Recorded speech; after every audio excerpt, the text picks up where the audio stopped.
Malam semuanya, saya Ebrek-Nim 42131111 Mekatronika Malam A. Pada kesempatan kali ini saya akan mempresentasikan proyek saya yang berjudul klasifikasi huruf MNIS menggunakan HOG, SVM, dan LCV. Tujuan dari program ini adalah mengenali huruf alfabet tulisan tangan dari database MNIS dengan menggunakan metode enkripsi,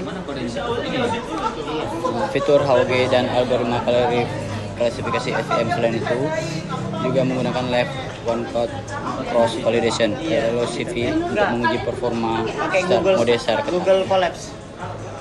Membuat dataset MNIS Radar menggunakan Pandas Read CSV. Dataset ini berisi ribuan citra huruf berukuran 28x28 pixel yang disimpan dalam bentuk lengkap. Kolom pertama berisi lebih label huruf, sedangkan kolom sisanya berisi nilai pixel dari gambar tersebut. Hasilnya disimpan pada variabel X, AL, dan fitur, dan YAL untuk label. Berikut ada MNIS level test. Satu ke bawah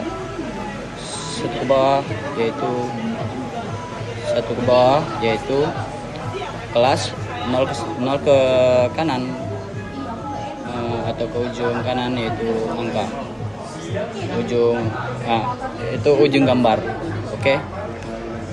Next, perbaiki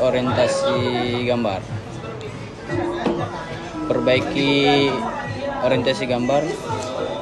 Karena dataset MNIS tersimpan dalam orientasi terbalik, maka setiap gambar perlu diperbaiki. Saya menggunakan fungsi fix MNIS orientation yang dimana satu memutar gambar sebanyak 90 derajat ke kiri, lalu membaliknya secara vertikal, tujuan agar huruf terlihat tegak dan bisa dibaca dengan mudah. Oke, lanjut ketiga, sampling data seimbang.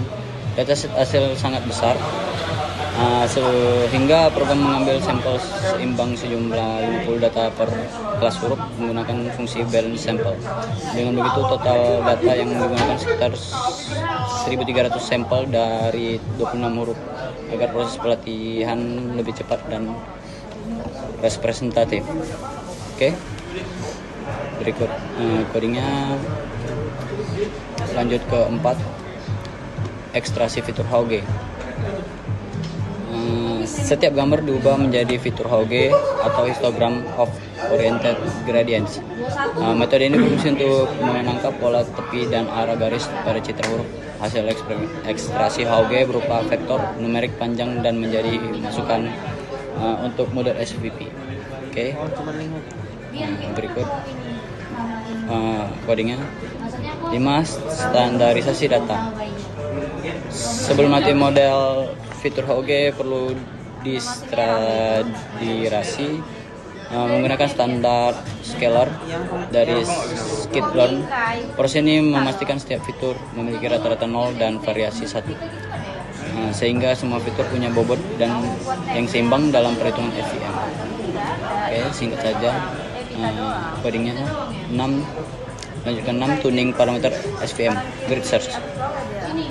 Langkah berikut adalah mencari parameter terbaik SVM dengan grid search CV.